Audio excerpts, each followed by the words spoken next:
Jesus faz a mesma coisa e espera que nós façamos a mesma coisa. Veja, qual é o sentido da vida? O sentido da vida para cristão é tornar alguém melhor a cada dia.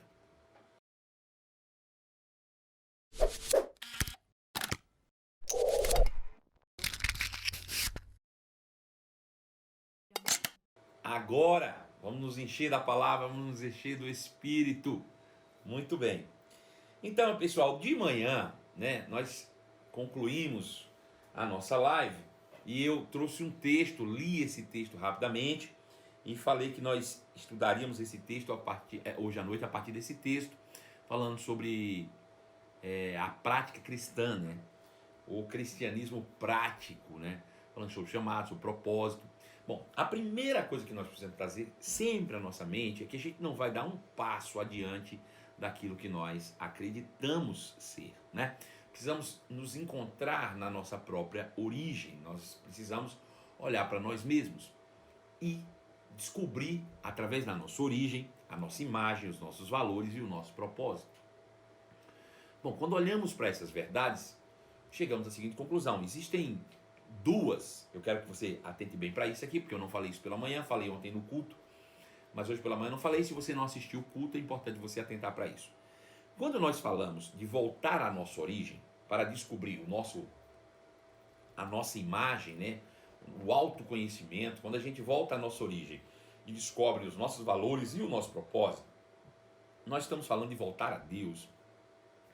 Mas pode acontecer que existam, de fato, pessoas que acreditam, existem de fato pessoas que acreditam diferente da gente e que a origem para eles é outra, né?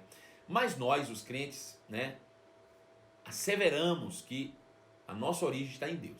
Quando se fala de origem da humanidade, nós podemos levantar duas hipóteses teóricas aqui, que é a origem do criacionismo e a origem do evolucionismo. Nós sabemos que nós nascemos em Deus e asseveramos isso, falamos isso com convicção, com certeza. Não, eu sou filho de Deus, eu nasci em Deus. Só que eu falei que isso pode ser controverso demais, porque nós podemos asseverar para todo mundo que nós somos todos filhos do mesmo Deus, que todos nascemos, né, do mesmo Pai, somos todos realmente originários em Deus, criados à sua imagem e semelhança, mas acabamos por nos distinguir uns dos outros, né, por causa de uma pseudo-capacidade individual. Então a gente acaba se achando melhor ou pior em determinadas situações da vida. Veja como isso é complexo. A gente fala que somos filhos de Deus, todos nós somos criados em imagem e semelhança de Deus, mas ao mesmo tempo nos distinguimos uns dos outros com base nas nossas capacidades, né? Isso mostra que muitas vezes o que nós falamos da boca para fora não é de fato aquilo que cremos. O que nós cremos de fato é aquilo que expressa-se de maneira prática ou na nossa prática diária. As minhas ações é que são determinadas pelas minhas crenças. As minhas ações são determinadas pelas minhas crenças. Veja, eu ajo baseado naquilo que eu acredito, né? Então, aquilo que eu tenho por convicção plena dentro do meu coração é que vai me impulsionar em algumas ações ou nas ações práticas da minha vida todos os dias, né? Quero mandar um abraço especialíssimo para Ricardo Medeiros, direto de Uberlândia, Minas Gerais. Saudade demais. Olha, eu estava com o telefone nas mãos, Ricardo, hoje, para ligar para você, mas de amanhã não passa. Amanhã eu mando uma mensagem para você e para a Ariane. Quero conversar com vocês, estou com muita saudade mesmo, viu? Amanhã eu entro em contato com vocês e a gente vai se falar. Agora não sai daí não, fica aí para você curtir essa live. Eu sei que você gosta de doutrina, eu sei que você gosta de ensino.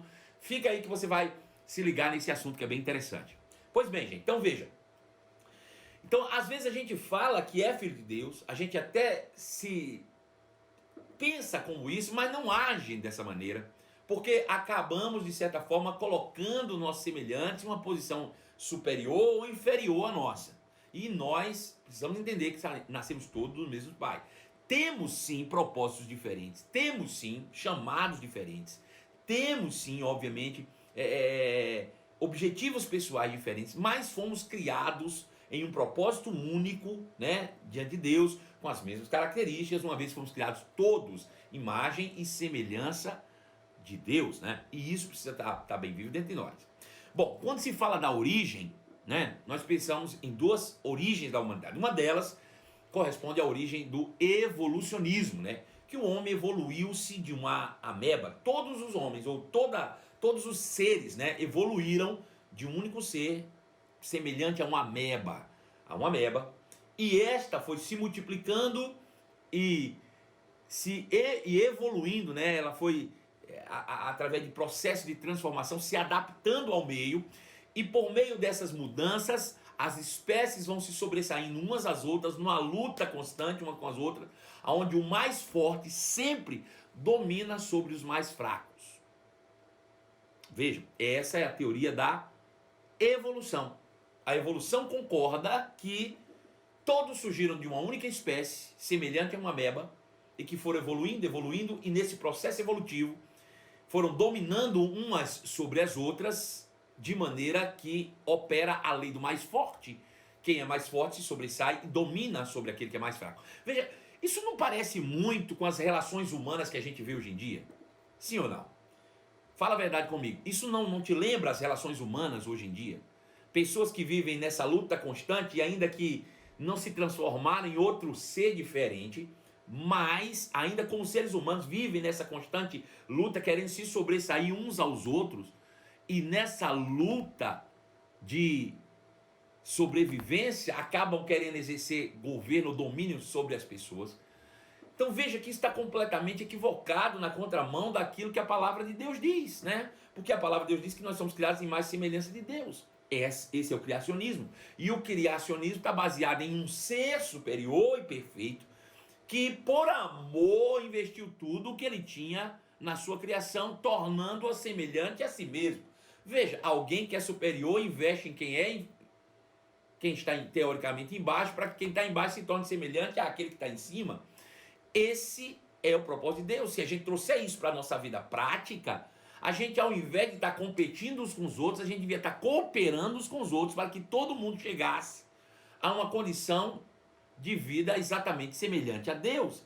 Veja, essa de fato era a proposta original de Deus. Deus nunca desejou criar um reino com escravos. O desejo de Deus era criar um reino com reis, onde todo mundo soubesse o seu papel e cooperasse com o seu dom para o desenvolvimento do outro. Então, nesse processo, não precisa ninguém mandar em ninguém. Todo mundo tem autorresponsabilidade.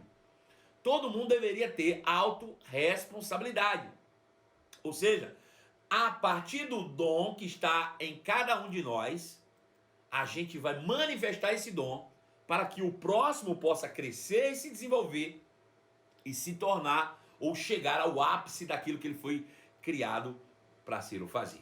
Então nós vimos que não há possibilidade de desenvolvimento cristão desejável se você não volta a esse entendimento da sua origem, entendendo que você é um ser criado, imagem e semelhança de Deus. Você tem a imagem do Deus Todo-Poderoso que te criou, e com isso carrega consigo mesmo os valores do próprio Deus. Valores estão intrínsecos em Deus, estão agora em nós, e para isso também nos foi dado um propósito, governo, domínio sobre todas as obras das mãos do Senhor. E ao mesmo tempo em que governamos os recursos, os materiais, nós servimos uns aos outros com o dom e com a capacidade que Deus me deu, que Deus nos deu. Pois bem, dentro desse aspecto, Paulo diz que somos todos feituras, ou feitura dele, a imagem dele, criados em Cristo Jesus para fazer boas obras. Essas boas obras é a vida cristã. Obras essas que Deus preparou de antemão para que andássemos nela. Muitas vezes, quando olhamos que fomos criados para as boas obras, chegamos até a imaginar que essas obras podem ser obras sociais, de caridade. Mas a Bíblia diz que essas obras foram preparadas de antemão, ou antes da fundação do mundo, para que nós andássemos nela. Bom, se essas obras foram preparadas por Deus antes da fundação do mundo, se essas obras foram preparadas por Deus de antemão para que andássemos nela, isso não pode ser obra de caridade. Por quê? Porque no Éden não existia carente. Deus não pode ter criado obra de caridade para um lugar que não existe ninguém carente. Ele está falando do modo de vida. das ações pertinentes aos filhos de Deus, como os filhos de Deus devem viver, como os filhos de Deus devem se comportar, como os filhos de Deus devem de fato dar passos significativos nessa jornada terrena, de modo a viverem de modo digno da vocação para a qual foram chamados. Se temos uma vocação, precisamos andar conforme a vocação que fomos chamados. E é isso que ele está falando. Agora, eu quero que você pegue por essa perspectiva e nós vamos ler o texto lá de Efésios, capítulo 4, verso 7 a 16. Veja só, e eu quero que você preste bem atenção nesse texto, que ele é bem, vai trazer luz para você. Diz assim: a cada um de nós, porém, ele concedeu uma dádiva por meio da generosidade de Cristo. Cada um de nós fomos agraciados, recebemos a graça proporcional ao dom de Cristo. Por isso é que as Escrituras dizem que quando Jesus subiu às alturas, levou o cativeiro, e distribuiu dons aos homens. Note que diz que ele subiu, por certo significa que Cristo também desceu ao mundo inferior. E aquele que desceu é o mesmo que subiu acima de todos os céus, a fim de encher consigo mesmo todas as coisas. E ele designou alguns para apóstolos e outros para profetas, outros para evangelistas, outros para pastores e mestres. E estes todos são responsáveis por preparar o povo santo para realizar a sua obra. Obras essas que nós vimos lá no capítulo 2, verso 10. E edificar então o corpo de Cristo, ou construir um corpo de Cristo na terra, até que, prazo, condição, tempo, até que todos alcancemos a unidade da fé, até que todos alcancemos o conhecimento do Filho de Deus, até fé e o conhecimento do Filho de Deus, que produzem amadurecimento, e chegamos à completa medida da estatura de Cristo. Então não seremos mais imaturos como crianças, nem levados de um lado para o outro, empurrados por qualquer vento de novos ensinamentos, e também não seremos influenciados quando nos tentarem enganar com mentiras astutas. Em vez disso, falaremos a verdade em amor, tornando-nos em todos os aspectos cada vez mais parecidos com Cristo, que é o cabeça. Ele faz que todo o corpo se encaixe perfeitamente e cada parte, ao cumprir sua função específica, ajuda as demais a crescer para que todo o corpo se desenvolva e seja saudável em amor. Então veja, ele começa, e nesse texto ele faz uma escalada dessa jornada terrena. Ele começa com Cristo descendo às regiões inferiores da terra, subindo aos céus e levando cativo o cativeiro, e distribuindo dons aos homens. Veja, ele faz uma escalada desde a obra de Cristo até a volta de Cristo. É isso que esse texto está mostrando. Existe uma escalada, existe uma continuidade aqui dentro dessas questões, e nós vamos agora, uma por uma, dissecar esse texto. Veja, o que ele está dizendo? Ele diz, desde o momento que Jesus foi crucificado e ressuscitou, coisas vêm acontecendo que vão culminar em algo. Existe um propósito. Nós não estamos aqui à toa. Nós não estamos aqui por acaso. Nós não estamos aqui apenas cumprindo o tempo, uma tabela. Não, existe um propósito, existe um lugar para se chegar. E qual é esse lugar? Ele diz, veja, quando ele subiu às alturas levando cativo o cativeiro, ele distribuiu dons aos homens. Não quer dizer subiu, senão também que ele havia descido às regiões inferiores da terra. Aquele que desceu é o mesmo que subiu acima de todos os céus, enchendo todas as coisas. E ele mesmo concedeu uns para apóstolos, outros para profetas, outros para evangelistas, pastores e mestres. E aí ele vai dizer, versículo de número 11, ele fala sobre isso. Versículo 12, ele diz,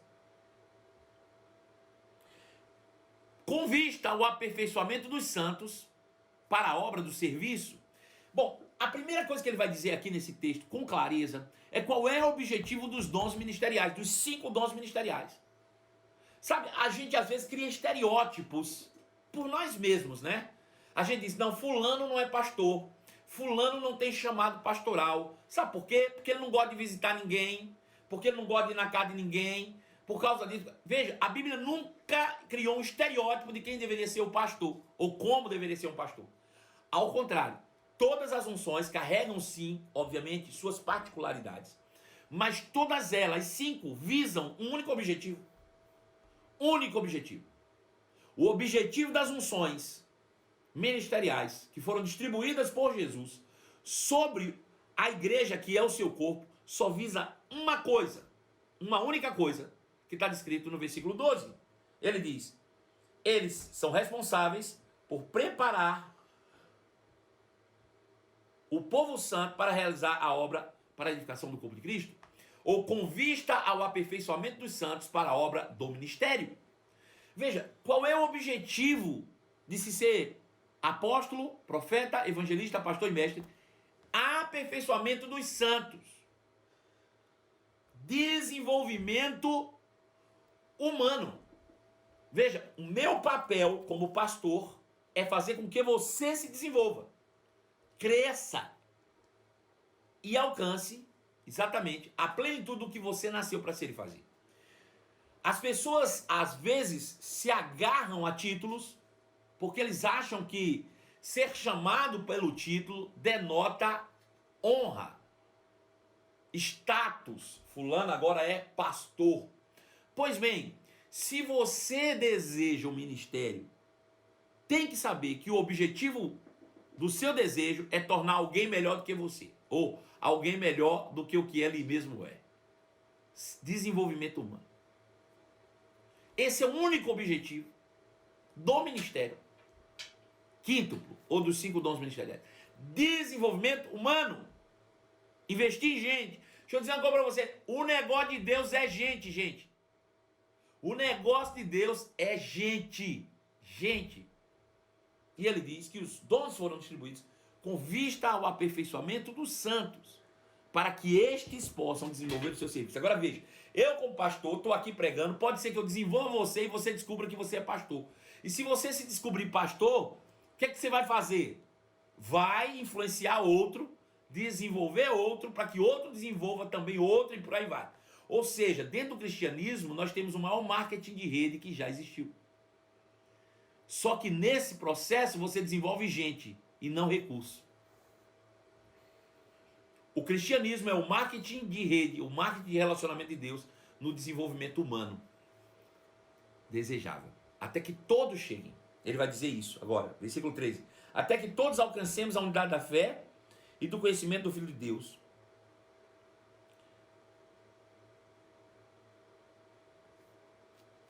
Até que todos cheguemos à unidade da fé e o pleno conhecimento do Filho de Deus, a perfeita varonilidade, à medida da estatura da plenitude de Cristo. Vejam, ele sai de lá, ele diz: olha, eu tirei vocês do cativeiro do inferno, do império das trevas, e vou conduzir vocês ao patamar de serem semelhantes a mim. É isso que Jesus está dizendo. É isso aqui. Aleluia. Jesus diz, através do apóstolo Paulo: eu tirei vocês de lá pelo meu sacrifício. Eu distribuí para vocês o que é meu, que é o meu dom, para desenvolver vocês mesmos, para que vocês se tornem como eu sou. Veja como isso difere completamente das perspectivas naturais da humanidade, de querer se tornar melhor do que o outro. Jesus, que é o melhor, deu tudo de si para que nós nos tornássemos semelhantes a ele. Perceba que Jesus, como homem, cumpriu o propósito original da sua origem, que é um Deus criador que tinha tudo, que deu tudo para que a sua criação se tornasse como ele é. Jesus faz a mesma coisa e espera que nós façamos a mesma coisa.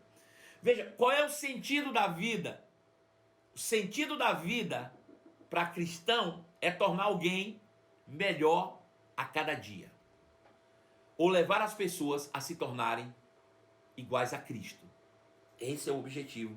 Ele diz: até que todos alcancemos a unidade que a fé e o conhecimento do Filho de Deus produzem e amadureçamos, chegando à completa medida da estatura de Cristo. O que é completa medida da estatura de Cristo? Até que nós cheguemos todos a sermos iguais a Jesus. Veja, Paulo diz isso em Romanos capítulo 8. ele diz que aqueles que de antemão conheceu, também os predestinou para serem conforme a imagem do seu filho, para que este seja o primogênito dentre muitos irmãos. Veja, o desejo de Deus é que todos nós sejamos salvos, mas não apenas salvos, que nós cheguemos ao pleno conhecimento, ao conhecimento completo da sua vontade, ou conhecimento completo da verdade. E é por meio desse conhecimento completo da verdade é que nós vamos sendo aperfeiçoados. Veja, nós só estamos nessa jornada para descobrir quem somos. Deu para entender? Estamos nessa jornada com o objetivo de descobrir quem somos. E para isso, fomos agraciados por dons que nos inspiram a levar outros a esse entendimento. Estar aqui hoje pregando isso para você faz parte do meu propósito, do meu chamado. Sabe, muitas pessoas se sentiram, né, ameaçadas na quarentena, desmotivadas na quarentena, sem perspectiva na quarentena, enquanto eu estou vivendo os melhores dias da minha vida. E você vai dizer para mim, mas por quê? Porque eu estou intensificado no meu propósito. Qual é o seu propósito? Aperfeiçoamento humano. Treinar pessoas, capacitá-las e prepará-las para a vida cristã na prática. E é o que eu tenho feito aqui todos os dias. Se eu estou pregando pela manhã e à noite e você está aqui ouvindo, é porque eu estou cumprindo o meu chamado e você está sendo beneficiado pelo meu dom. Esse é o propósito do reino. Esse é o propósito de Deus em nós. Desenvolvimento. Até que todos. Ele não diz que até que os melhores, até que os pastores, eles todos devemos chegar à unidade e ao conhecimento do Filho de Deus, ao ponto de nos tornarmos exatamente como Ele é.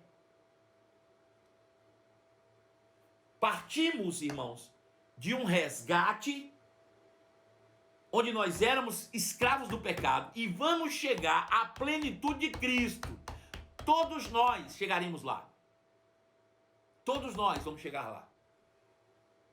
Chegaremos lá, mas para que cheguemos lá, cada parte vai ter que fazer o seu papel. Cada um de nós vai ter que fazer a sua contribuição no seu propósito original, de aperfeiçoar pessoas, de capacitar, de ceder o dom. Quando eu falo isso, eu digo dentro dos 5 dons ministeriais.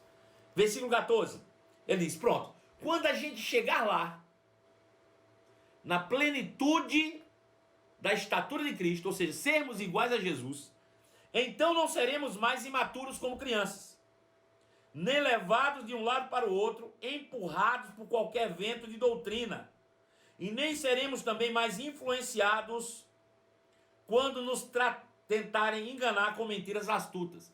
Veja, ele está dizendo, só quando a gente chegar lá é que a gente não vai ser mais assim.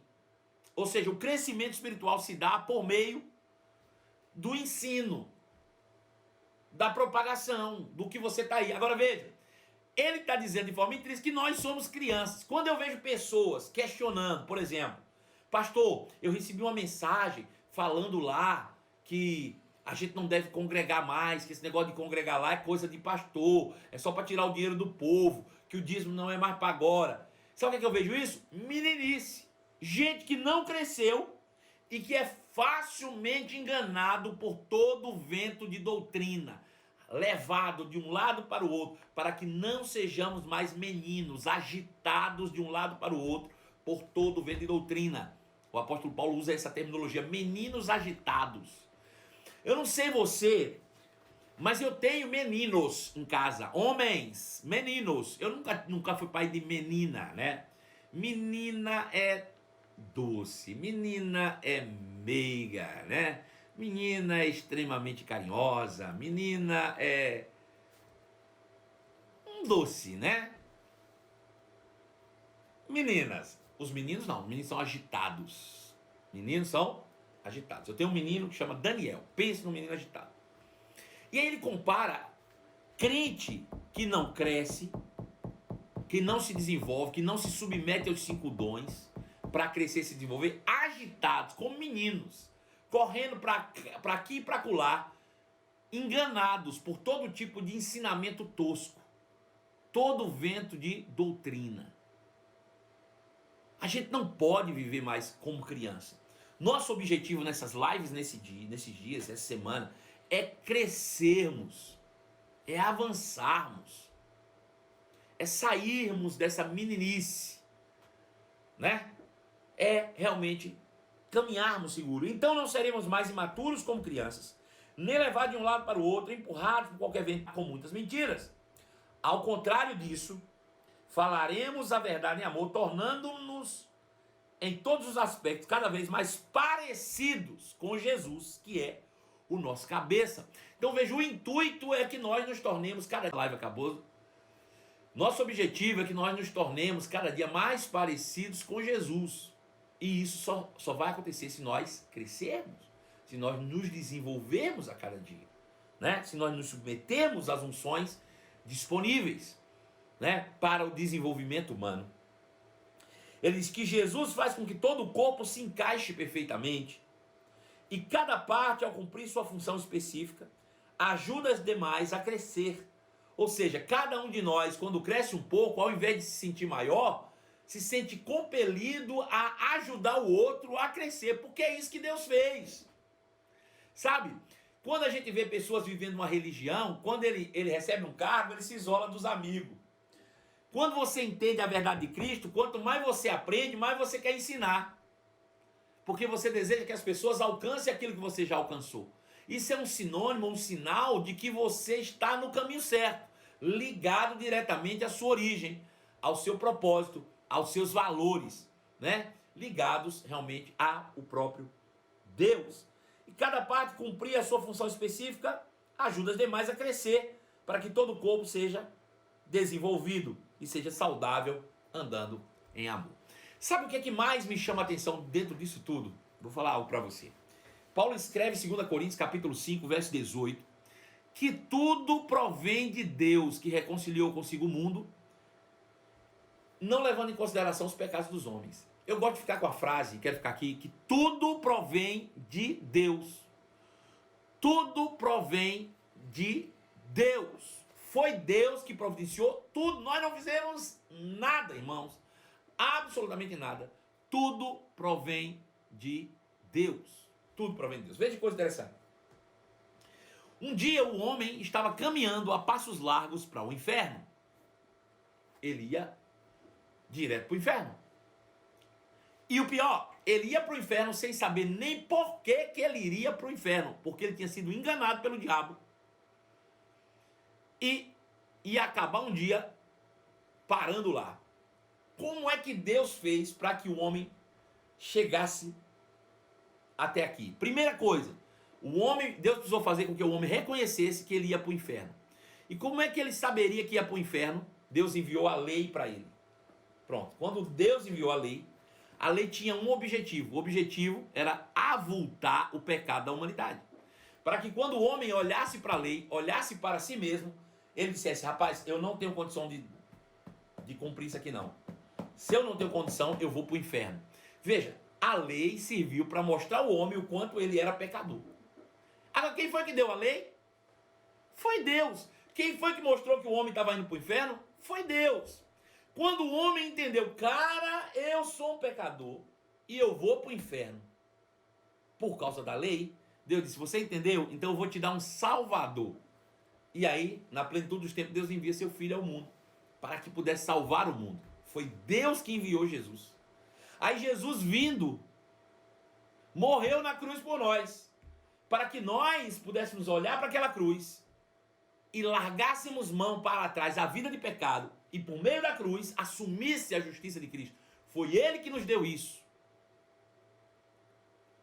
Quando nós aceitamos o sacrifício, nascemos de novo e Deus nos deu o seu Espírito em nós. O Espírito veio dentro de mim. Quando eu recebi o novo Espírito por meio do novo nascimento, Ele disse, vou te revestir de poder. E aí o Espírito veio e nos revestiu por meio do batismo no Espírito Santo. Quando fomos revestidos desse poder, Deus disse, a minha graça agora está se manifestando em você, proporcional ao dom que você acabou de receber, para que você possa levar os seus irmãos. Peraí, se tudo veio dele, qual seria o motivo de vanglória da nossa parte por chegarmos em algum lugar em Deus? Nenhuma. Porque tudo veio dele. Tudo é para a glória dele. Não existe motivo de vanglória. Não existe motivo de batermos no peito e dizer, rapaz, olha como eu sou. Então veja, ao contrário, como disse o apóstolo Paulo, quando eu entendo todo esse processo do que Deus fez para me trazer até aqui, me tornar semelhante a Cristo, eu posso entender claramente que isso só pode partir de uma atitude de amor. É a natureza de Deus em manifestação, é o próprio amor de Deus em manifestação. E aí Paulo chega à seguinte conclusão, cara, o amor de Cristo nos constrange. Esse amor nos impulsiona. Ou seja, qual deve ser a minha motivação para tudo o que eu faço hoje na vida cristã? O amor de Cristo por mim. Quando eu paro para pensar que eu ia para o inferno e ele, ao seu tempo, se moveu em céu e terra para me tirar de lá e me tornou ainda semelhante a ele, meu irmão, eu não posso fazer outra coisa senão viver para o meu propósito. Eu não posso buscar outra coisa a mais na minha vida, senão viver para o meu propósito. Agora veja, é claro que quando eu digo viver para o meu propósito, não estou falando para você abandonar o seu trabalho, o seu emprego, para ficar todo mundo dentro da igreja. Uns foram chamados para apóstolos, outros foram chamados para profetas, outros para evangelistas, outros para pastores e outros para mestres, e outros tantos para tantas outras coisas que não está dentro disso. E eu acho que eu diria para você que a proporção aí deve ser em torno de 12 para 1. Porque essa é a figura do Antigo Testamento, que para cada 12 tribos que trabalhavam na terra, uma era sacerdotal. Então, para cada 12 crentes, um ministro. Então, se um é ministro, dentro dos 5 dons, os outros 12 têm que trabalhar lá fora mesmo.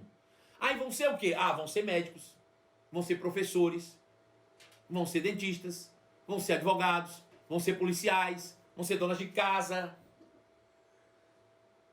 Desde que você esteja fazendo aquilo que, de fato, te traga prazer em Deus.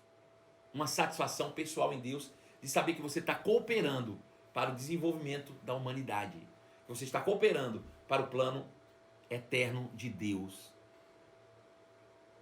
na terra. Aleluia. Então esse é o objetivo. Essa carreira que nos está proposta, ela é com esse intuito, para que nós cresçamos e nos tornemos exatamente como Cristo é. Nos tornemos a imagem e semelhança de Cristo Jesus. Eu gosto que o escritor de Hebreus diz, nós já lemos esse texto algumas vezes, vamos repeti-lo aqui. Hebreus capítulo 12, verso 1 diz assim: portanto, uma vez que estamos rodeados de tão grande nuvem de testemunha, livremo-nos de todo o peso que nos torna vagarosos e do pecado que nos atrapalha, e corramos com perseverança a carreira que nos está proposta, ou diante de nós. Mantenhamos o olhar firme em Jesus, o líder e aperfeiçoador da nossa fé, que por causa da alegria que lhe estava proposta, suportou a cruz, sem se importar com a vergonha, e agora está sentado no lugar de honra à direita do trono de Deus. Veja, quando nós um dia estávamos lá no pecado, Jesus nos resgatou de lá. Agora, esse resgate foi feito através da sua obra, de maneira legal, mas de maneira vital é necessário que nós proclamamos o evangelho e as pessoas cheguem a esse conhecimento e aceitem voluntariamente esse evangelho. Quando eu aceito voluntariamente o evangelho, eu também estou dizendo sim para a minha vida cristã. Eu estou abandonando a minha vida de outrora, que era onde eu seguia o príncipe da potestade do ar, o espírito que hoje opera nos que atuam na desobediência, e possa seguir agora em direção a ser semelhante a Cristo. Essa é uma nova proposta de vida, é uma nova visão de mundo. Jesus proporcionou isso para nós, para que nós pudéssemos viver diferentes agora. E o meu objetivo único na vida é me tornar o que Cristo é. Independente do que eu esteja fazendo, eu preciso fazer de maneira a me tornar como Cristo é. Meu objetivo é chegar lá, é a plenitude da varonilidade de Cristo. Foi isso que Paulo disse, até que todos cheguemos à perfeita varonilidade, a estatura de Cristo Jesus. Então essa carreira que nos foi proposta, ela tem um modo de ser vivida. A Bíblia diz que ela tem que ser vivida com os olhos fitos em Jesus. Ou seja, se eu quiser viver a vida cristã de maneira realmente prática e que agrade a Deus, eu tenho que viver dia a dia olhando para Jesus, todos os dias olhando para Jesus, todos os dias olhando para Jesus. O que significa viver todo dia olhando para Jesus? É viver todo dia seguindo os seus passos, fazendo o que ele fez. É isso. Todos os dias. Jesus então se torna o nosso modelo de vida. Modelo em todos os aspectos. Jesus se torna modelo para nós em todos os aspectos. Eu vou fazer como ele fez, né? Eu vou falar o que ele falou. Muitas vezes não sabemos como agir em determinadas situações ou circunstâncias. Não sabemos como agir. Mas se nós tivermos uma palavra em mente, isso vai se tornar fácil para nós. Basta que em todas as suas ações, antes de você realizá-las, pense: como Jesus faria isso? Veja, você está diante de uma situação com a sua família, com seu marido, com a sua esposa, com seus filhos. E antes de você tomar qualquer atitude, antes de você tomar qualquer ação, faça uma pergunta para você: como Jesus faria se estivesse no meu lugar? É isso que é viver a vida cristã com os olhos postos em Jesus, que é o autor e o consumador da nossa fé, que é o nosso modelo maior de vida. Quando a Bíblia diz que ele é autor e consumador, é porque ele veio aqui na terra e viveu a vida humana pela fé e viveu em alto padrão. Então, porque ele teve essa experiência, ele pode nos ensinar como fazer, ele nos deixou exemplo. A vida de Cristo é, para nós, exemplo em tudo de como agir aqui na terra. Então, para que eu viva essa vida cristã prática todos os dias, de maneira que agrade a Deus, basta que eu faça uma pergunta simples antes de cada ação. Se Jesus estivesse aqui, como ele faria? Ou o que ele faria no meu lugar? Quando nós entendemos isso, nós agimos de maneira semelhante à natureza para a qual nós fomos criados e predestinados. Então veja, Deus nos propõe uma carreira, uma missão, uma tarefa a ser cumprida. E essa carreira não deve ser corrida de qualquer maneira, mas tomando sempre, por exemplo, a Jesus. Agora veja, como foi que Jesus fez? Qual é o exemplo maior de Jesus para nós? Está em Filipenses, capítulo 2, verso 5. E eu acho que você vai surpreender com esse texto. Filipenses 2,5 diz assim: tende em vós o mesmo sentimento que houve também em Cristo Jesus. Tenha em você o mesmo sentimento que houve em Cristo Jesus. Pois ele, Jesus, subsistindo em forma de Deus, não julgou por usurpação o ser igual a Deus. Antes, a si mesmo se esvaziou, assumindo a forma de servo, tornando-se em semelhança de homens. E reconhecido em figura humana, a si mesmo se humilhou, tornando-se obediente até a morte e morte de cruz. Pelo qual Deus também o exaltou sobremaneira e lhe deu o nome que está acima de todo nome, para que ao nome de Jesus se dobre todo joelho no céu, na terra e debaixo da terra, e toda língua confesse que Jesus é o Senhor. Veja, Filipenses capítulo 2, verso 5.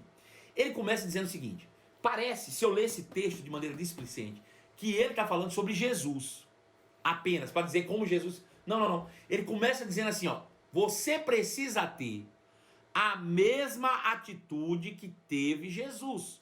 Por quê? Porque ele é o teu modelo de vida. Porque você é como ele é. Porque você foi resgatado do império das trevas e levado para o reino, predestinado para ser exatamente como Jesus é. Porque o nosso objetivo de estarmos aqui ainda é nos tornarmos semelhantes a ele. Porque o final dessa carreira é todos nós chegarmos à perfeita varonilidade. Então, se a gente vai chegar lá, a gente vai ter que fazer como ele fez. Tenha em vós o mesmo sentimento, a mesma atitude que houve também em Cristo. E aí ele vai falar qual foi a atitude de Cristo. E a atitude de Cristo foi o seguinte: ele era Deus, mas não considerou que ser igual a Deus era algo de tamanha importância que ele não pudesse abrir mão. Eu vou repetir. Ele diz, tenha em vós o mesmo sentimento, a mesma motivação que houve em Cristo. Jesus era Deus, mas não considerou que o fato dele ser igual a Deus era algo suficientemente poderoso ou importante que ele não pudesse abrir mão disso por você. Por você. Ao contrário, ele abriu mão disso, deixou de ser Deus, se tornou semelhante aos homens. E quem eram os homens a quem ele se tornou semelhante? Os homens eram o alvo do seu propósito. Deixa eu te perguntar, Jesus veio para a terra fazer o quê? Jesus veio para a terra fazer o quê? Salvar os anjos, foi isso? Jesus veio para a terra salvar os anjos? Não. Foi para salvar quem? Aleluia. Faltam 15 minutos, a Camila está avisando ali. Estou esperando a resposta. Salvar os homens. Está aí, pronto, fez salvar os homens. Aí ele veio salvar os homens, ele veio fazer algo pelos homens. E ele era Deus, veja. E quem é maior, Deus ou os homens? Fala aí, Pedro, para mim. Quem é maior, Deus ou os homens? Deus. Deus é maior. Deus tinha uma missão, vou salvar os homens. Ele poderia te chegar daqui e dizer assim, ei, sou Deus. Vocês, homens. Eu sou o cara que vim salvar vocês. Sou Deus, vocês homens. Sabe o que ele fez? Ele abriu mão disso e disse, eu sou homem, igual a vocês, e vim salvar vocês. Agora vê, se ele está dizendo que nós devemos ter a mesma atitude,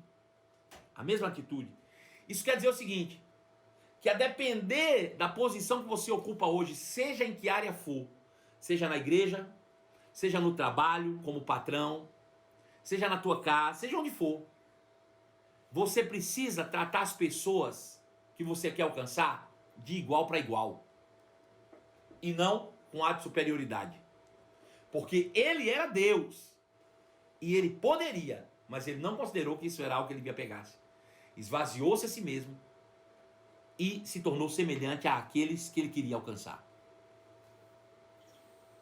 Nós precisamos descer do salto muitas vezes e nos tornarmos semelhantes àqueles que nós desejamos alcançar. Sabe por que muitas vezes não alcançamos as pessoas? Porque temos ar de superioridade sobre elas. Às vezes a gente chega para alguém que ainda não nasceu de novo e a gente se coloca perto dessas pessoas como se a gente fosse melhores do que elas. E somos, nascemos de novo. Mas devíamos ter a mesma atitude que houve em Cristo, de humildade, ao ponto de descer do salto e se tornar semelhante àqueles que a gente quer alcançar. Essa é a vida cristã de humildade. Ou seja, a vida cristã está pautada sobre uma palavrinha chamada humildade. Humildade. Jesus foi humilde.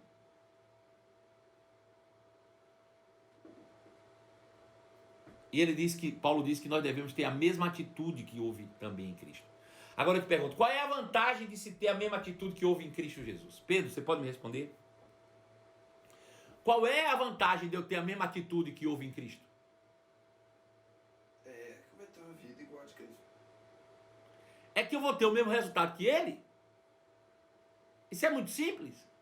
E qual foi o resultado que ele diz? A Bíblia diz que porque ele não considerou ser igual a Deus, algo que ele devia pegar, se esvaziou a si mesmo, tornou semelhante aos homens, e sendo encontrado de figura humana, foi obediente até a morte de cruz, ele diz, foi por causa disso que Deus o exaltou. Se você tiver a mesma atitude que houve em Cristo, de humildade, Deus te exalta. Sabe, as pessoas têm dificuldade com a palavra exaltar-se, né? Ou exaltação. Eles acham que Deus não quer exaltar, que exaltar é perigoso. Deixa eu te dizer, Deus quer. Ele não quer que você se auto-exalte. Ele quer que você se humilhe, seja humilde e ele te exalte. Né? Jesus se humilhou e Deus o exaltou. Se você for humilde, Deus te exalta. Aleluia. Então veja, você tem uma posição, você desce do salto, se torna semelhante àqueles que você quer alcançar. E aí Deus vai e te dá o mesmo resultado que houve em Cristo. Ele te exalta. E te dá um nome incontestável. Ou seja, as pessoas não vão poder olhar para você, nunca vão olhar para você e vão dizer assim: tá nessa posição porque puxou o saco de alguém. Tá nessa posição porque é parente do pastor. Não, não. Quando você seguir os passos de Jesus, quando você for humilde o suficiente para abrir mão das prerrogativas, se tornar semelhante àqueles que você quer alcançar, Deus vai te exaltar. Deus vai te exaltar. E ninguém vai poder contestar o lugar que você vai chegar. Ninguém vai poder dizer nada quando você chegar lá no alto. Todo mundo vai dizer, ele fez tudo certinho. Ele fez de maneira correta. Ele de fato agradou a Deus. Então veja, precisamos ter em nós a mesma atitude que houve também em Cristo, que embora sendo Deus, não considerou ser igual a Deus. Então deixa eu pegar isso por exemplo. Veja, eu sou pastor, né? E tenho as minhas ovelhas, tenho pessoas debaixo da minha liderança. E eu poderia usar da prerrogativa de pastor para humilhar as pessoas, para me mostrar maior do que eles, ou melhor do que eles, ou para querer passar para eles que eu sou alguém, de fato, com algo a mais, porque carrega um título. Mas se eu quiser realmente a aprovação de Deus, eu vou ter que baixar minha bolinha e me tornar semelhante a todos vocês, que é exatamente isso que nós somos. Veja que a ideia de Deus é nos levar para a origem, onde todos são criados imagem e semelhança de Deus. Onde não existe ninguém maior nem menor. Onde não existe ninguém mais importante ou menos importante. Onde cada um tem o seu propósito. Onde cada um tem o seu chamado. E onde todos cooperam entre si para a edificação do corpo de Cristo. Esse é o desejo de Deus e é nisso que nós vamos caminhar. Pois bem, se você tem suas perguntas, essa é a hora de você colocá-las na caixa de minhocas. Pedro Pacífico, temos perguntas aí? Vamos abrir a nossa caixinha de minhocas. Tribunal de Cristo será a prestação de contas desses dons? Veja só, será a prestação de contas daquilo que você fez com o dom que recebeu, obviamente, né? Não apenas dos 5 dons, mas dentro de tudo aquilo que nós fizemos na terra com o que Deus colocou dentro de nós.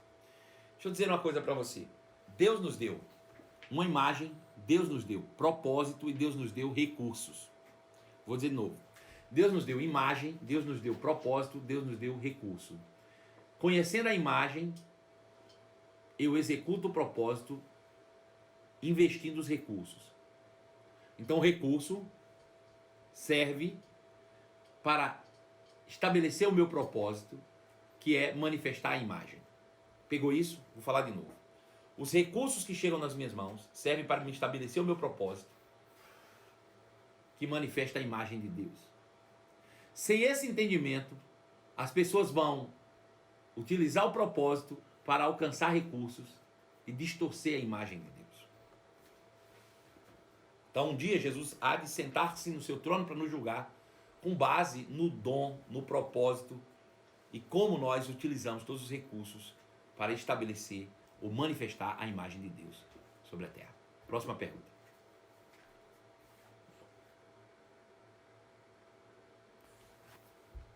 O Ministério da Reconciliação seria como um sexto ministério? Então, nós vamos falar mais para frente sobre o Ministério da Reconciliação. Isso é bem curioso, porque a gente sempre diz, apóstolos, profetas, evangelistas, pastores e mestres, com vista ao aperfeiçoamento dos santos. E o Ministério da Reconciliação? Bom, eu gosto de fazer uma metáfora, acho que vai explicar bastante. Imagine o seguinte, alguém chega para você, ou para uma multidão de gente, 200 pessoas, e diz assim, vocês estão aqui do lado de cá, faz de conta que isso aqui é um rio, tá aqui? Tá aqui do lado do rio, não, uma floresta, tá aqui uma floresta, né?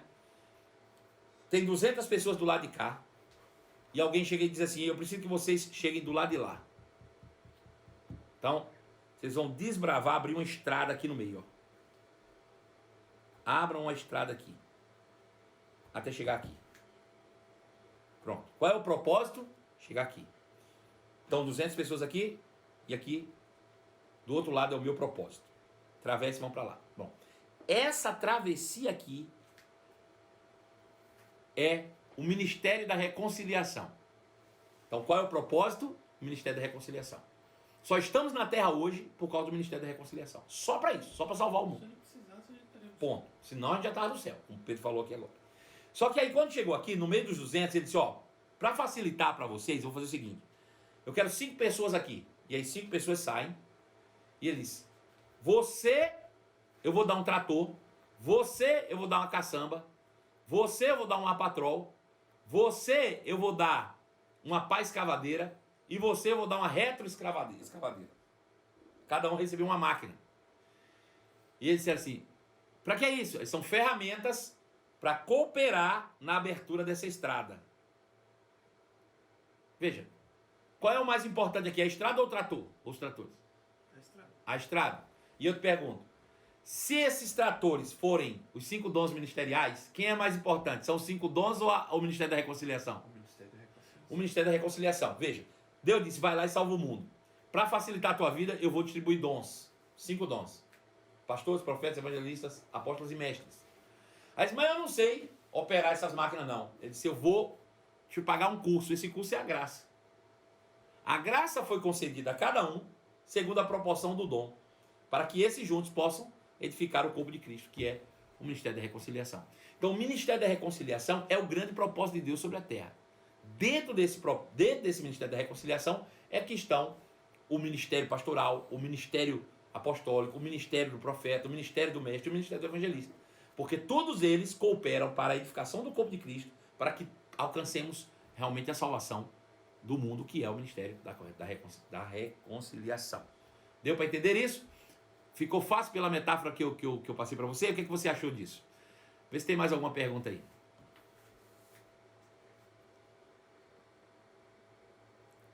Não. Nada mais? Não. Muito bem, já não tem perguntas mais. Alguém quer fazer mais alguma pergunta aí?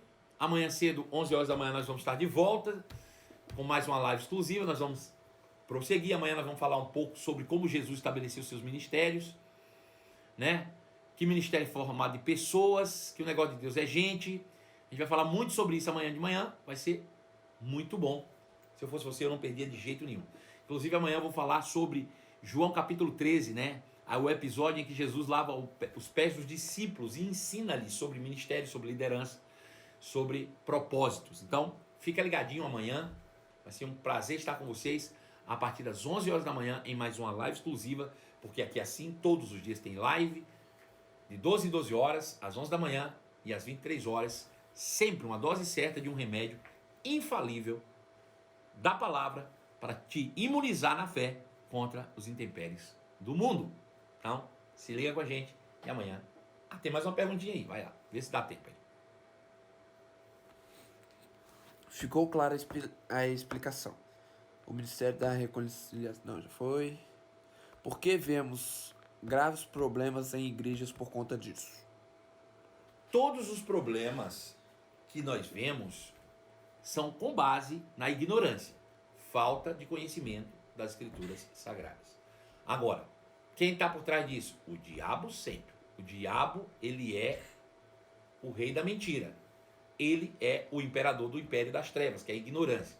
Então, por causa da ignorância, da religiosidade, da falta do conhecimento, infelizmente as pessoas acabam enveredando por caminhos que trazem dano dentro da igreja, né? Se a gente se voltar para o conhecimento da palavra de Deus, a gente vai estar completamente seguro, sempre seguro, com essas certezas que a palavra nos traz. Tá bom? Beijo no seu coração e até logo mais, em nome de Jesus.